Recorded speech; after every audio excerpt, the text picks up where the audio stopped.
High বন্ধুরা, সবাই কেমন আছো? আশা করছি সবাই খুব ভালো আছো। দেখো আমিও একটু একটু ভালো আছি। দেখো আর আজকের ভিডিওটা একদম দুপুরবেলার থেকে শুরু করলাম।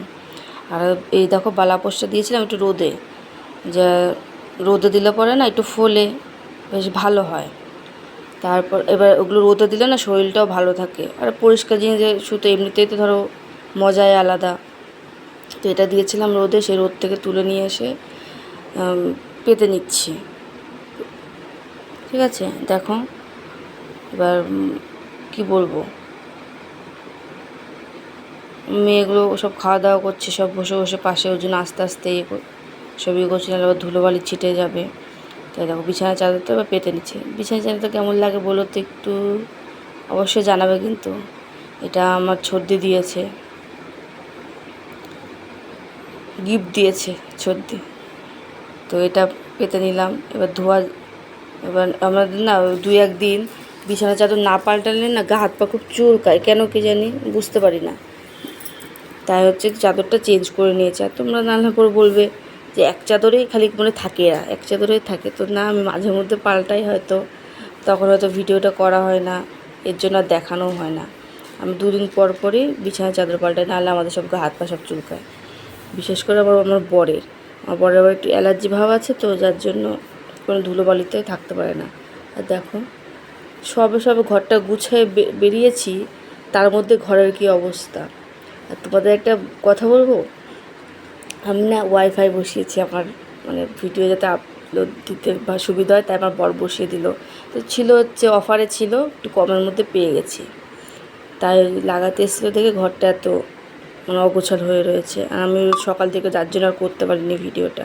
তো দেখো কেমন ঘরটা কেমন অগোছালো। গোছানো ঘর কেমন লাগে আর অগোছালো ঘর কেমন লাগে, তাহলে ভাবো। তাই একটু গুছিয়ে নিচ্ছি ঘরটাকে। এবার যতটা পারি করি টুকটুক করে আস্তে আস্তে। এবার যদি শাশুড়ি মা থাকতো তাহলে তো আর এক হাতে সব করতে হতো না, তাহলে দুজনে মিলে করতাম।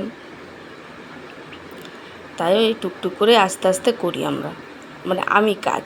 আমার বড় মাঝে সাঝে আমার হাতে হাতে করে দেয়। আমার শরীরটা একটু খারাপ হলে পরে বলে চলো রান্নাটা করে দেয়, অনেক কাজ করে দেয়। আমার বড় আমাকে প্রচুর হেল্প করে। তো সবার মানে কি বলবো, সবার বরকেই বলছি একটু করে যদি বউদেরকে একটু সাহায্য করো, তাহলে সবারই মানে আমাদের পক্ষে সুবিধা হয়, ভালো হয়। তো তো দেখো আমার বিছানা কিন্তু গোছানো কমপ্লিট হয়ে গেছে। এবার দেখো শোকেসটা মুছে দিচ্ছি, কারণ আয়নাগুলোতে না একটু কেমন মানে দাগ পড়ে গেছে। মেয়েগুলো একটু সাজুগুজু করে আর আয়নার মধ্যে লিপস্টিক, তারপর হচ্ছে ওই পাউডার লাগিয়ে দেয়। তো তাই সেইগুলো একটু পরিষ্কার করে নিচ্ছে। আর ঘর না যতই মুছি না কেন, তবুও যাতে এত ধুলো আসে কোথার থেকে আমি বুঝে পাই না। আমি ভাবতাম কি এবার আমার শ্বশুরবাড়ি তো পুরো মানে এরপরে একদিন মানে এই কয়েকদিনের মধ্যে যাব, তো তখন দেখাবো আমার শ্বশুরবাড়ি কেমন। তো সেই আন্দাজে ভেবেছিলাম হয়তো কাঁচা ঘরে বেশি ধুলো পড়ে, ঝুল পড়ে, কিন্তু না, এ দেখি পাকা ঘরেতেও আরও মানে বেশি কাঁচা ঘরের থেকে। কাঁচা ঘরে ধর জানি যে মাটির ঘর হবেই, কিন্তু পাকা ঘরে কি এমন ইয়ে আছে যে এত ধুলো পড়ে। প্রত্যেকটা দিন ঘরটা মুছি, প্রত্যেকটা দিন পরিষ্কার করি, তবুও এত নোংরা পড়ে, ভালো লাগে না। দেখো আমরা কুলারটাতে না এত ধুলো পড়ে, মাঝে প্রত্যেক দিন মুছতে হয়, নাহলে পরে ধুলো একদম। আর ভেতরটা না পুরো জাম হয়ে গেছে। আমার বর কদিন পর পর পরিষ্কার করে, তবুও দেখো আবার মেয়ে একটু পড়তে বসেছে। তো দেখো আমার ঘর গোছানো হয়ে গেছে। এবার চলে এসেছি আমি রান্নাঘরে। ঠিক আছে, ওভেনটাকে প্রথমে মুছে ঠুছে নিচ্ছি, নাহলে তো নোংরা হয়ে থাকবে, ভালো লাগবে না দেখতে। তো ওভেনটা আগে পরিষ্কার করে নিলাম। এবার দেখো কতগুলো থালা বাসন রয়েছে, দেখেছো? সেগুলো এখন মেজে নিতে হবে, নাহলে আবার আমার বর দুপুরবেলা খেতে আসবে, খেতে পারবে না। তো দেখবো পর পর কাজ করলে তাড়াতাড়ি হয়ে যায়, তাই সেটাই তো মনে হয় আমার, যে পর পর কাজ করলে তাড়াতাড়ি কাজটা হয়ে যায়। ঠিক আছে। আর এখন না মানে কী বলবো, বাইরে না প্রচুর মশা, যার জন্য ঘরেই এখন সব ধোয়াধুয়ি করি, খুব কমই এখন বাইরে যাই। তাই হচ্ছে আগে এগুলো ঘরের মধ্যেই সব ধুয়ে নিচ্ছি। আর আমাকে না প্রচুর মশা কামড়ায়, প্রচুর, মানে কি বলবো না, আমার শত্রু মশা। দেখো বাসন মেজে ধোয়াও হয়ে গেল, কত বাসনগুলো ধোয়া এবার সব গুছিয়ে গাছিয়ে রাখছি, নাহলে আবার রান্নাঘরটা একদম জঙ্গলের মতন হয়ে থাকবে। তো ছোট্ট একটা রান্নাঘর, বেশি বড় করা হয়নি, ছোটো একদম একদম ঘরটা আবার মুছে নিচ্ছি, দেখেছো। টেবিলের কভারটা কেমন লাগছে জানিও তো একটু। আর দেখো আমাদের ফ্রিজটাও মাঝে দুদিন পর পর পরিষ্কার না করলে না কেমন জঙ্গল জঙ্গল লাগে আর নোংরা হয়ে থাকে। তো দেখো আমাদের ফ্রিজটাও মুছে নিলাম, এবার দেখো জলটাও ভরে নিচ্ছি। আর আমরা কিন্তু একদম ডাইরেক্ট লাইন থেকে আমাদের কলের জলটাই খাই, কেনা জল নিয়ে আসি জাস্ট চা করার জন্য আর ভাত করি।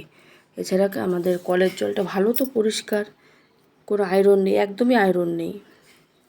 তা আমরা যখন ঘর করছিলাম তো তখন অল্প পাইপের কলটা বসিয়েছিলাম, তাই হচ্ছে ওইটাতে আয়রন ছিল, পরে আবার বেশি করে পাইপ দিয়ে তারপর বসানো হয়েছে। তো দেখো আমার ফ্রিজটার মধ্যে না জলটা ভরে রাখলাম, কারণ নাহলে আমার বর এসে খুব রাগারাগি করবে। দেখুন পুজো দিচ্ছি, আর আজকে আমার মেয়ে ভিডিও করে দিচ্ছে, একটু ধরে দিচ্ছে। তো দেখো পুজোটা দিয়ে নিচ্ছি। এখান থেকে আজকে আমি আমার ঠাকুরকে কী ভোগ দিয়েছিলাম আনারস, কলা আর আমাদের গাছের আম। আমাদের বেশ, দেখো আবার চলে গেছিলাম একটু বলার ঘাটে চা খেতে, ঠিক আছে। আর দেখো আমি গেছিলাম নবদ্বীপে, তো নবদ্বীপ থেকে কয়েকটা জিনিস নিয়ে এসেছিলাম, তো সেটাই দেখাচ্ছি। আর গেছিলাম একটু দরকারে, যে পাশের বাড়ির এই দিদি ভাইয়ের একটা ইয়ে টিফিন বাটি ছিল আমার বাবার বাড়িতে, তো সেটাই আমার বোনকে বলেছিলাম যে একটু দিয়ে যেতে বড়ার ঘাটে, তাই এসেছিলো। তো আমার বড় বললো চলো একটু কাজ আছে আমার ভেতরে নবদ্বীপে, তো ওগুলো নিয়ে নেবো। তো দেখো আমি নিয়েছিলাম একটা বোতল, দুটো হেয়ার ব্যান্ড, তারপর ক্লিপ, একটা গার্ডার, আর দেখো এই যে হাতা খুন্তি ঝুলানো র্যাকই তো বলে এটাকে, তো একটা র্যাক নিয়ে নিচ্ছে। এখন বেসিংয়ের সামনে না ঝুলিয়ে রাখলে না খুব অসুবিধা হয় মানে ধুতে, তাই হচ্ছে ওটা নিয়ে আসলাম। অনেকদিন ধরে আমার বরকে বলছিলাম একটু এনে দিও না। আর দেখো দুটো নিয়েছি কাপ, আমি আমার বর চা খায়, আর তো কেউ চা খায় না, তাই দুটো কাপ নিয়েছিলাম। ভালো লাগছে না কাপ দুটো, জানিও তো একটু। দেখো আর বিছানা কিন্তু রেডি হয়ে গেছে, আমার মেয়ে বিছানা করেছে, শুয়ে পড়বে দেখে। তো আমাদের ভিডিওটা কেমন লাগে অবশ্যই কিন্তু জানাবে, একটা লাইক, একটা কমেন্ট, শেয়ার আর চ্যানেলটাকে কিন্তু সাবস্ক্রাইব করতে ভুলবে না। তো দেখো আমার বড় মশাই একটা প্যান্ট কিনেছে, ভালো লাগছে কালারটা, দেখো ঠিক আছে। এই হচ্ছে আমাদের শপিং। তো চলো টাটা, সবাই ভালো থেকো, সুস্থ থেকো, এখানে ভিডিওটা শেষ করলাম। আর কেমন কি লাগছে অবশ্যই কিন্তু জানাবে, আর কোথাও ভুল হলে পরে আমাকে ভুলটা ধরিয়ে দিতে একদম, মানে কি বলবো, ইয়ে করবে না, সবটা জানাবে, তাহলে আমার একটু ভালো হবে বুঝতে, ফার্স্ট টাইম তো।